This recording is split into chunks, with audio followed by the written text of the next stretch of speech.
अद्भुत अलौकिक सुंदरता है इस स्त्री की, और इंद्रपुत्र होने के नाते हर सुंदरता पे सिर्फ मेरा अधिकार है।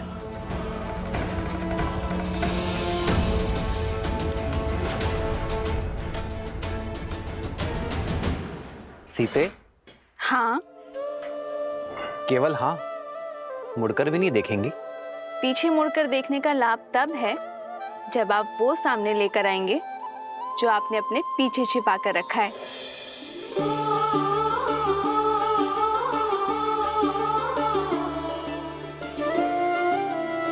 दृष्टि दूसरी ओर थी, तब भी देख लिया मुझे।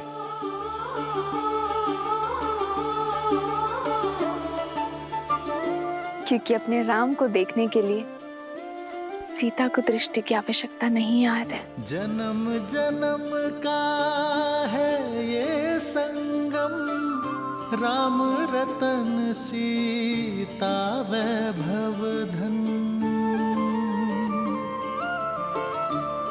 ये तुम्हारे लिए है सीता।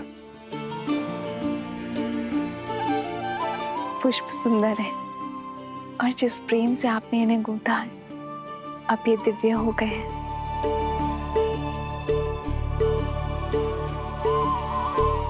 आपने ये केवल दिखाने के लिए बनाए हैं, तो स्वयं लगा दीजिए।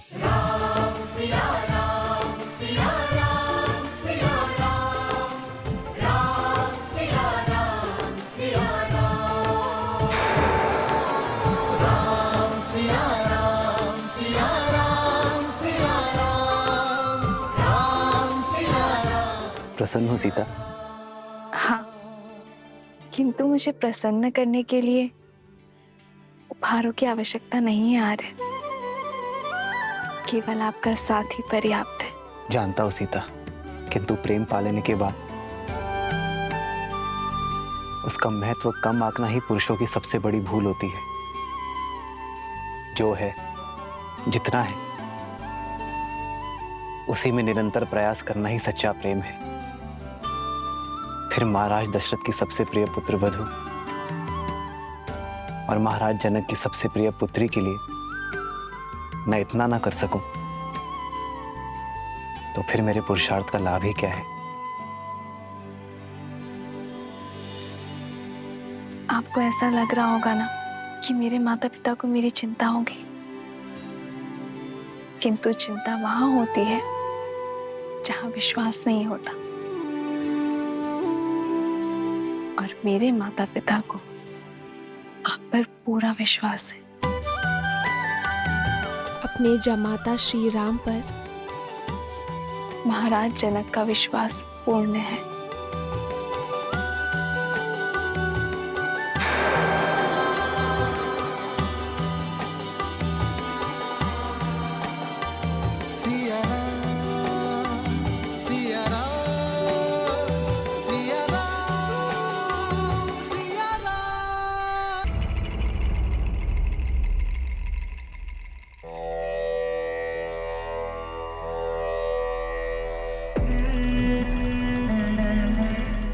तिलक लगा रही हो, परंतु हाथों में कंपन है। तुम हमारी विजय से प्रसन्न नहीं मंदोदरी? आपके विजय के उल्लास में तिलक लगाया आपकी भार्या ने, पर एक मां के हाथ कांप रहे हैं, क्योंकि आपके पाप के कारण मेरे पुत्र को श्राप चला। क्या लंका को आप यही दिन दिखाएंगे दशानन,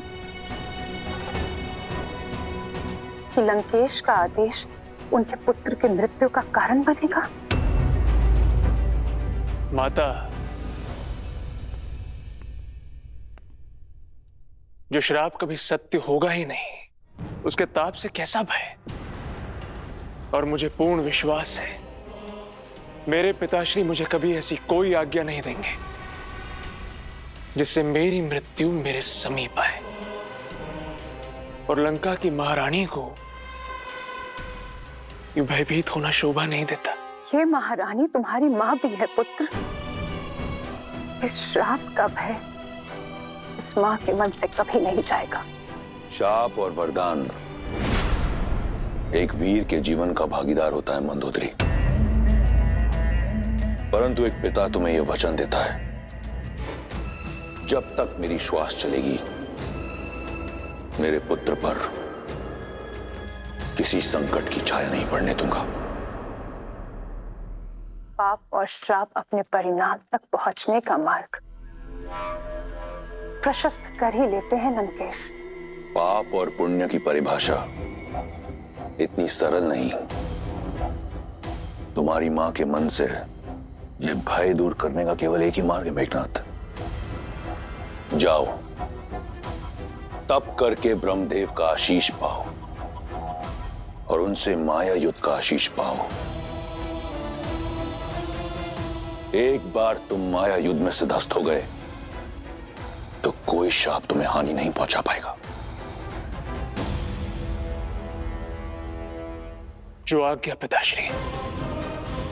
लंका की समृद्धि अमर रहे। आशीर्वाद दीजिए। यशस्वी भव।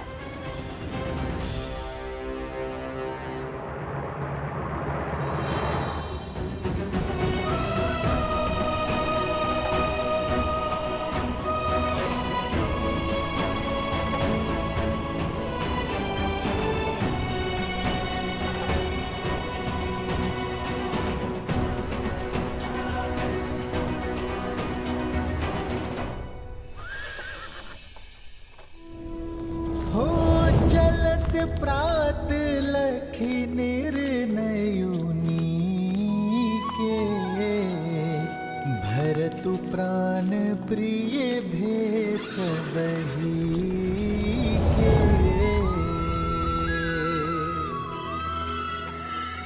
मुनि ही बंदी भरत ही सिरुनाई चल सकल घर विदा कराई।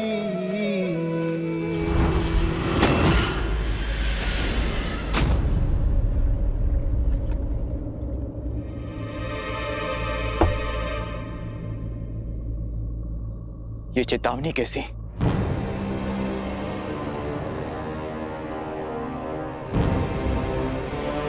अयोध्या की सीमा लांघकर हम निषाद राज गुहा की सीमा में प्रवेश कर चुके हैं। अपने राम भैया को लाने के लिए हमें जो सीमा तोड़नी पड़े हम तोड़ेंगे।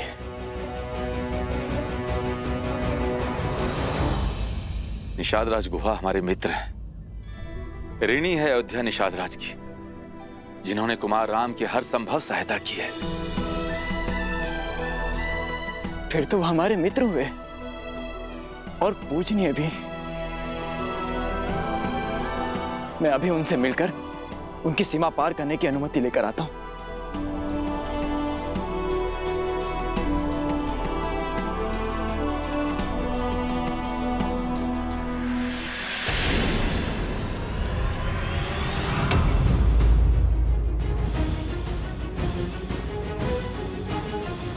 सावधान,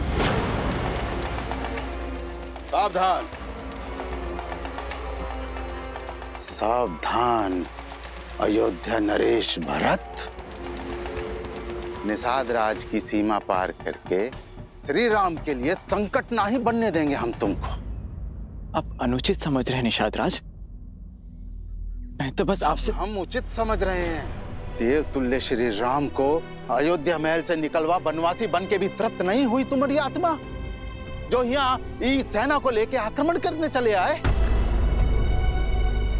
एक पग भी आगे नहीं बढ़ाइएगा। हम जानत हैं कि श्री राम तक तुम्हारा पहुंचना हट होगा। और ये भी माने था कि ये युद्ध का ललकार होगा। हम संख्या में कम हैं, परंतु ये युद्ध के बाद अयोध्या बरसों तक पछताएगी।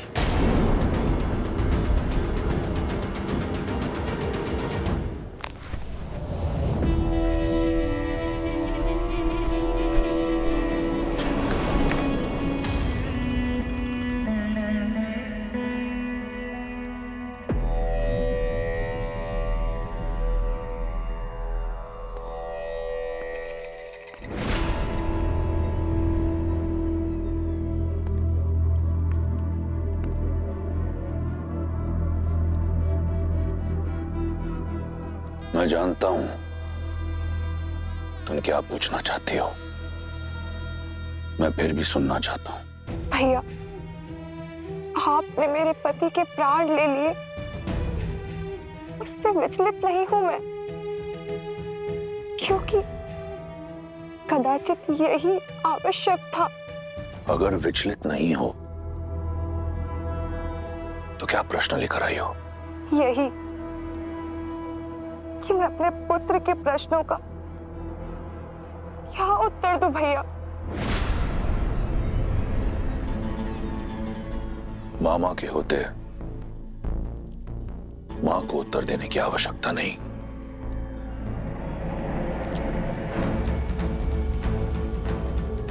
मेरे प्रिय भांजे, तुम्हें पता है इस संसार को लगता है कि तुम्हारे मामा के सीने में हृदय है ही नहीं। वो किसी की पीड़ा, किसी की व्यथा नहीं समझ सकता, परंतु ऐसा नहीं है। एक राजा बनना सरल नहीं है पुत्र। एक राजा के लिए उसका राज्य, उसकी प्रजा का हित, प्रजा की सुरक्षा सर्वोपरि होती है। मैंने जो किया वो किसी द्वेष से नहीं किया। मैं केवल अपना राजधर्म निभा रहा था। समझ रहे हो ना? भैया, मेरे मन में आपके लिए केवल प्रेम और सम्मान है। जानता हूं, और तुम भी जान लो। मेरी बहन और मेरे भांजे को सदैव लंकेश की सुरक्षा मिलेगी, परंतु अगर ये यहां रहा तो अपने पिता के प्रारब्ध को कभी भुला नहीं पाएगा। तुम दोनों दंडकारण्य चले जाओ, हमारे दूर के भाई कारदूषण के पास। स्थान और परिस्थिति बदलेगी तो तुम्हारे और शंभू कुमार के लिए विद्युत जीवा को बुलाना थोड़ा सरल हो जाएगा।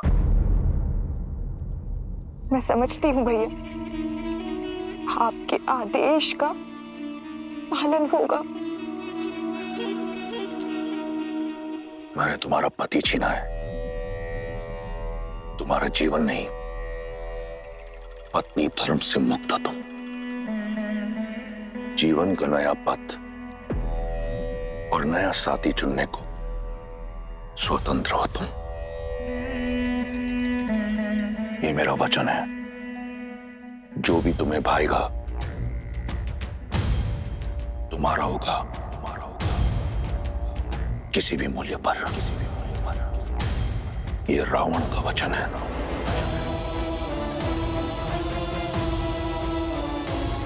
धन्यवाद भैया।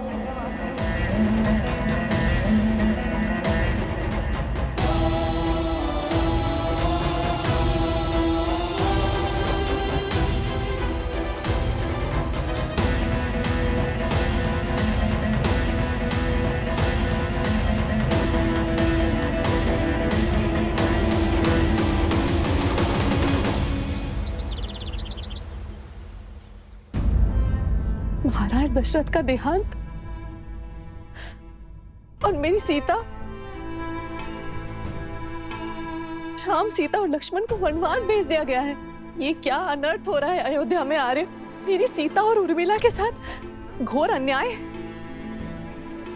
आर्य, हम इसी क्षण अयोध्या जाएंगे और लेकर आएंगे अपनी पुत्रियों को। हमने उनका विवाह कष्ट और यातनाएं सहने के लिए नहीं किया था। मैं अपनी पुत्री सीता को भली भांति जानता हूं। श्री राम के साथ वन में जाने का निर्णय उसी का होगा, और कुमार लक्ष्मण भी अपने भाई की परछाई हैं, बिना उर्मिला की सहमति के वन में नहीं गए होंगे। और इस संबंध के लिए हमारा कोई उत्तरदायित्व नहीं।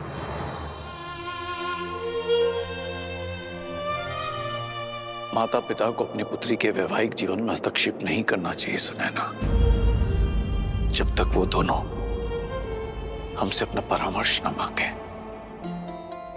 और राम और सीता का संबंध तो स्वयं महादेव ने चुना है, और मुझे पूर्ण विश्वास है कि राम सीता का हर परिस्थिति में साथ देंगे। और यदि उन्हें कोई पीड़ा होती, कोई समस्या होती, तो वो हमसे हमारी सहायता अवश्य मांगते। माना कि राम और सीता ने हमसे कोई सहायता या परामर्श नहीं मांगा, परंतु कुमार भरत भी तो हमारे जमाता है ना। और उनका ये पत्र, ये संकेत है कि वो हमारी मंत्रणा चाहते हैं। क्या आपको अब भी यही लगता है आर्य कि हमें नहीं जाना चाहिए?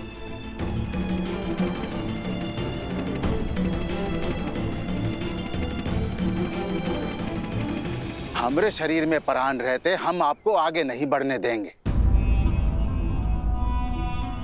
आपका लगाया हुआ हर लांछन, हर अपराध उचित है। मुझ पापी के कारण ही मेरे भैया राम को ये सब कष्ट भोगने पड़ रहे हैं। मेरे प्राण ले लीजिए, किंतु मुझे अयोध्या नरेश मत कहिए। इससे मेरे श्री राम का अपमान होगा, क्योंकि वो सिंहासन केवल उनका है। ये भरत अपने भैया का केवल दास है। आपको मेरे प्राण लेना है तो मेरे भैया से भेंट करने के बाद ले लेना, क्योंकि ये जो भरत आपके सामने खड़ा है ये केवल देह मात्र है। आत्मा तो वनवास जा चुकी है। कृपया मुझे उनसे मिल लेने दीजिए। उनसे मिलना मेरे लिए अत्यंत आवश्यक है। मुझे आगे जाने दीजिए, उनसे मिलने दीजिए।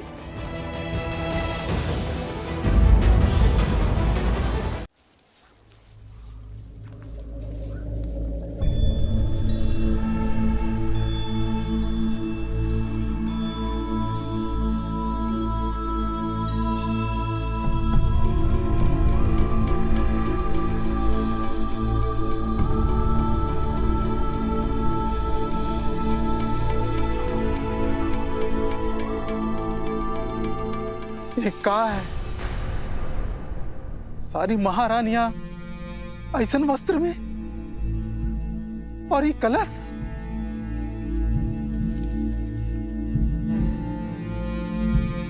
अपने धर्मात्मा पिता महाराज दशरथ की चिता को अग्नि देकर आ रहा हूं। उनकी पावन अस्थियां अपने साथ लेकर जा रहा हूं, ताकि उनके ज्येष्ठ पुत्र मेरे राम भैया उनकी अस्थियों का विसर्जन कर सके। श्री राम को कष्ट पहुंचाना, ऐसा विचार मैं स्वप्न में भी नहीं कर सकता। मेरी मंशा तो उन्हें उनके उचित स्थान अयोध्या के सिंहासन पर बैठाने की है। यदि आपको अब भी मुझ पर संदेह है तो लीजिए, ले लीजिए मेरे प्राण।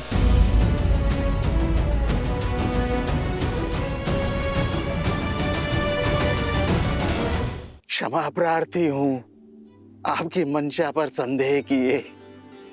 क्षमा।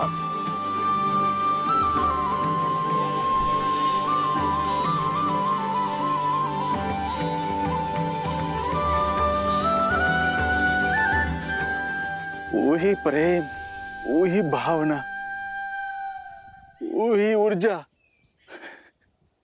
जो श्री राम से गले मिलते हुए हमको अनुभव हुई थी। सत्य कहा आपने निषाद राज जी, सत्य का। मुझे भी ऐसा ही आभास हुआ जैसे मानो मेरे राम भैया ने मुझे अपने हृदय से लगा दिया। बताइए ना, किस और गए हैं वो? मैं वहां की पावन धरती को नमन करना चाहता हूं जहां मेरे श्री राम ने अपने चरण रखे। किस और गए? हम आपकी भावना का आदर करत है, पर हम श्री राम के दास हैं, उनकी आज्ञा ना ही टाल सकत। वो बोले कि अयोध्या की सीमाओं को मेरे मित्र निषाद राज की निगरानी की आवश्यकता होगी। हमारे मार्ग के बारे में किसी से कुछ मत कहिएगा, किसी को हमारे पीछे मत आने दीजिएगा।